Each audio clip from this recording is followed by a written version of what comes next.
This content is for educational and informational purposes only. I'm not a financial advisor. Please do your own research before investing. Hello, what's up mga kakriptuhan? Welcome back sa ating channel. At ang tanong ko po sa inyo ay sino ba yung nakapag-buy the dip dyan? After nitong last week na nangyari, no? Sunod-sunod yung pagbaba ng ating mga asset, ating mga crypto, especially sa Bitcoin, no? Yung pagbagsak ng Bitcoin ay yun din yung mas mataas yung pagbaba ng ating mga altcoins, okay? Dahil dyan sa balita na about tariffs ni Trump. So ulitin ko ulit, sa palagay ko hindi din yun yung naging dahilan, pero karamihan yun po yung nagiging yung sa pagkakaalam nila, yun po yung reason bakit bumagsak yung mga assets, mga cryptos, kasama na dyan yung mga stocks, no? So yun din po yung pagka kasi bumagsak yung ating yung Bitcoin ay mas mataas, mas malaki po yung drop ng ating mga altcoins. So yung unahin na muna natin yung ating mga balita. Okay, so eto tinan nyo sa CNBC, no. So ito yung balita na hanggang ngayon kasi may government shutdown pa rin sa US at 10 araw na to na straight na shutdown. Then iniisip ng iba nung bago pa mag-shutdown yung pagbagsak ng pag-drop ng ating mga asset, lahat ng mga stocks, Bitcoin, crypto, altcoin, lahat yan. So hindi, no, ang nangyari mas umakyat yung parang naging bullish para sa crypto natin yung balita na yun na mag-shutdown yung US. Then nangyari tong shutdown na to, pero umakyat si Bitcoin.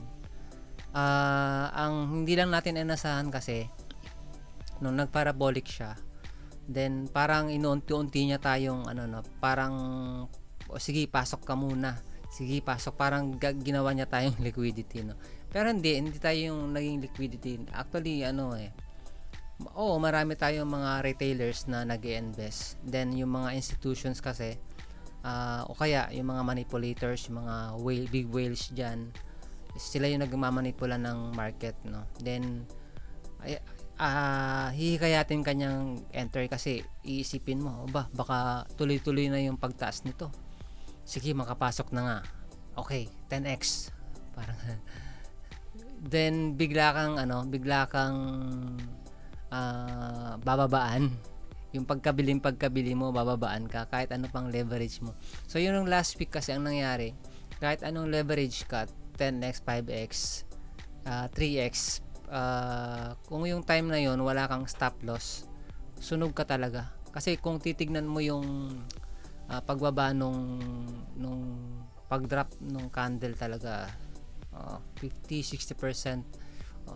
Sa ibang crypto exchanges umabot nga yan ng ng 101 yata. Check nga natin. So umabot siya ng 102, no. All time low. Wala. Gawin natin sana. Ito. Itong week na to. So mga nasa 101k yung pag-drop niya. So start natin dito sa isang candle na to kung ilang percentage yung binagsak niya. So yan, 15% yung pag-drop niya, no? Sa yan, sa Bitcoin yan. Pero siyempre the rest sa, let's say, sa XRP, yung isang candle niya, tingnan natin kung ilan. Okay. Umabot siya ng 50-60%, no? So grabe yung nangyari na yan. So ngayon yung balita, tingnan natin sa itong balita na to. Yun, 10 araw yung straight na shutdown. At yun nga, ang daming nangyari, no. Walang walang nag-work na kahit anong mga department sa US government then umalagwa yung crypto, and then ganun din yung pagbagsak niya. Yung sobra-sobra din yung pagbagsak niya. Siguro may na-manipulate, hindi natin alam. Sigurado yan sa mga exchanges. Sabi nga ng iba, Binance daw, nag-ano sila ng yun, hindi natin alam. So itong balita na to, tingnan natin si Morgan Stanley. Nag-open na sila na makapag-invest yung mga clients nila sa crypto. So ito yung isang balita na nakita ko. Dati kasi hindi open itong si Morgan Stanley sa about sa crypto, no. So ngayon sa dami ng mga bullish na news, siyempre volatile kasi ang crypto eh. Nasanay na yung mga tao na good news man yan, bad news, parang normal na sa kanila. So ang hindi mo lang talaga aasahan yung pagiging normal na yon, hindi sila yung basta-basta nagbebenta, no? Pero na lang yung may mga big whales nga na sinasabi ko kanina, sila yung nagmamanipulate ng market. So kung siguro walang nagmamanipulate tapos puro hold na lang ng hold, siguro sobrang taas na nung Bitcoin at sa mga altcoin natin. So isa lang ito sa mga nakita kong wala akong gaano ma-explain dito, pero ang point ko dito yung sa shutdown kasi naging bullish para sa crypto. And then si Morgan Stanley naging open na rin sa clients niya. Nag-offer na rin siya ng crypto sa mga clients niya. Okay? Then ito pa yung isang niya. Ito nga yung Stanley drops restrictions on which wealth clients can own crypto funds. So bullish ito kasi malaking institution din doon si Morgan Stanley. Then dati na hindi naman talaga siya open sa nagre-restrict siya na bumili ng crypto yung mga kliyente niya. Pero ngayon, tingnan nyo, okay na, hindi na siya pwede na siyang nag-offer na siya ng crypto na makapag-own na sila sa kanilang crypto funds. So ito naman si Crypto Tony. Okay. So yung ayon sa kanya, yung pag-drop ng 117,300, yun daw yung nakikita niya. Pero hindi naman yun eh. Umabot nga ng hanggang saan ba yung inabot nito? 102 yung inabot niya. So kung nag-leverage siya diyan, sunog na sunog talaga siya pag wala siyang stop loss. Pero tingnan niyo yung projection na ginawa niya dito. Magko-consolidate and then drop. Sana wag namang mangyari. Mas maganda nga sana kung mag-consolidate then up, wala nang drop. Pero okay lang to kasi healthy naman yung drop na yan. Consolidation then drop, tsaka yun na, bull run na. So ready nyo na yung mga bagahe nyo. At ito nakapag-long nga siya.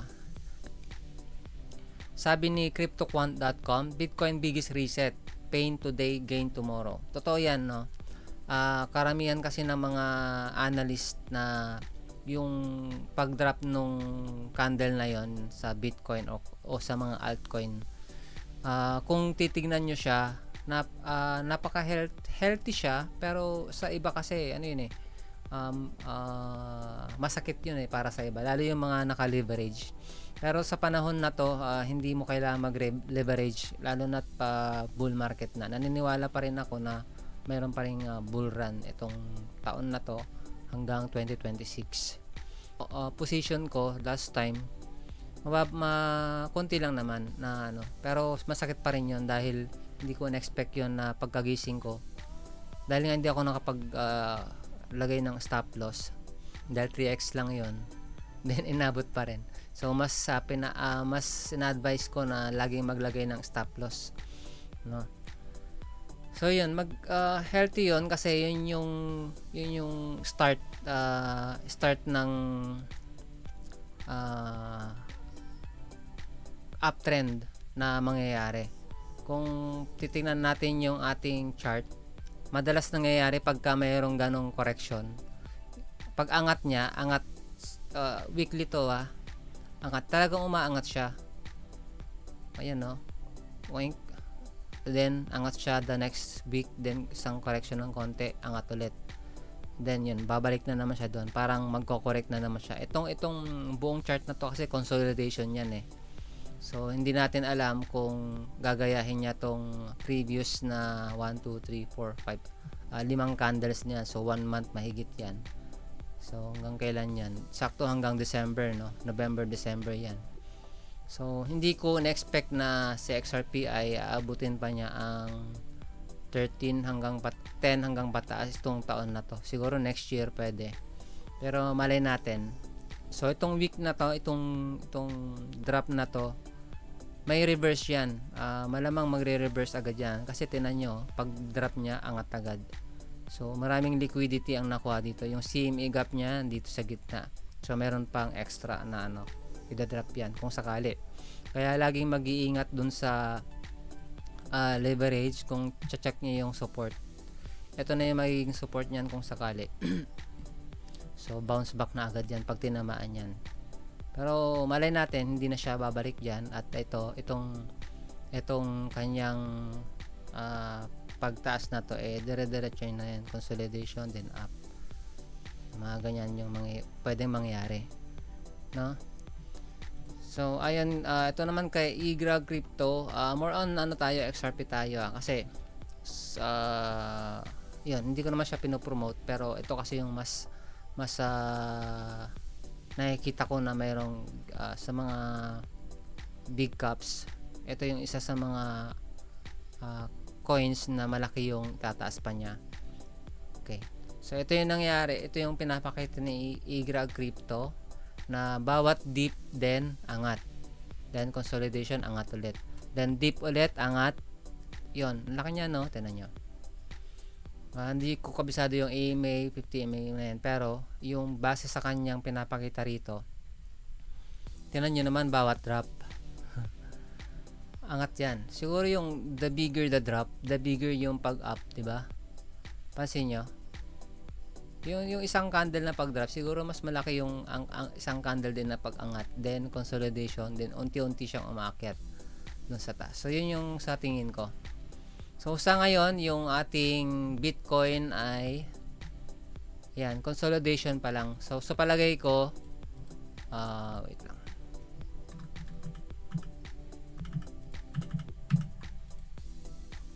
Sa palagay ko ito na yung no. So hindi ko pinipredict na baka bumagsak pa at kunin niya yung pinaka-support na yan, kasi tinan niyo to sa resistance niya yung previous. Pag kinuha niya yan, balik tayo sa kalahati, halos no. Pero sa tingin ko hindi na niya yan aabutin. Pwede pa rito. Pwede pa siyang magstay dito siguro ng matagal. Then angat, or yan na yung simula ng uptrend natin, kasi based on history, pagbagsak niya, consolidation, hindi na siya bumabagsak ulit na mas malala pa, and then angat na. Okay, check nyo, pagbaba, consolidation, angat, then correction, angat ulit. Hindi naman tayo bumaba simula nung nung 2022 bear market to hindi na siya inabot ng pagbaba ulit niya, no? Diba? Puro pataas na lang. Ewan ko in the future kung hanggang saan ang ibababa nito pag bear market na. So, yun ang payo ko lang po sa inyo dahil sa napaka-volatile ng panahon na to, October, November, December. May mga wheels talaga na gustong i-manipula yung market. So, ang magandang gawin lang dito ay mag-hold na lang. Kasi tinan mo kung meron kang tinanan lang natin si si H-bar. Meron din akong hawak nito. So kung mapapansin nyo, no, yung nangyari dito, parallel channel to Then biglang nabutas yung kanyang support, then dire-diretso sa pababa. Then gusto niya ulit bumalik doon sa parallel channel natin. Then kapag bumalik dito, sigurado yan, pagka maganda yung market natin, bubutasan na niya to, then angat siya dito. So ako hindi ako nag-invest sa Bitcoin, pero kung sa mga mid cap, small cap, bawa sa H-bar, no. Tingnan niyo yung return na makukuha ninyo pag nag-invest kayo dito. Hindi ko naman sinasabi mag-invest, para sa akin lang So do your own research lagi. Pagka nag-invest ka rito, tingnan niyo yung return, no. 6x pa yan, no. Sa tingin ko aabutin niya ng $1 mahigit, o 1.3, 1.4. Kasi dito ko siya binase. Then ito yung parang pattern niya kasi. So yan. Pag nabasag niya yan, then angat. So 6x din yan. Kung meron kang $1,000 dito, $200. Kung 1,000, di meron kang 6,000. Kung 200 times 6, nasa 1 to rin yung makakuha mo. Then reinvest mo lang sa smaller caps. Okay. So yon ang pinaka talagang mabuting diskarte dyan. Hold lang ng hold. Kung meron kang work, then maglaan ka lang ng not financial advice, kasi yun yung ginagawa ko. Kasi pagka meron akong extra na hindi naman kailangan na magastos the next week, the next month, at meron pa akong panggastos sa ibang bagay, at meron akong extra na nasa tabi, hindi ko siya binangko, nilalagay ko siya agad sa crypto. So mataas man yan o mababa, basta pag naglalagay ka, para kang buy the dip, then sell high. Okay, yung benta mo para pag nag-dip ulit, makakabili ka ulit ng discounted na price. So yun lang po yung na-share ko sa inyo. Naisip ko lang kasi na yung iba para sa mga baguhan po to, at yung mga hindi pa experience na makapag-invest sa crypto, try nyo lang din, kasi ito marami na rin na itulong sa akin to pero hindi ko ina-advise sa mga nasa inyo pa rin po yun. So hindi po ito yung content na pinepersa kayo na mag-invest sa crypto. Then information lang po to. Ang advice ko lang po ay mag-iingat lagi, wag mag-leverage, mag-hold lang ng crypto. Then yun lang po. Sana nagustuhan nyo tong video na to, at makita-kita po tayo ulit sa next na video. And paki-share, like, and subscribe na rin po. At salamat. Magandang gabi.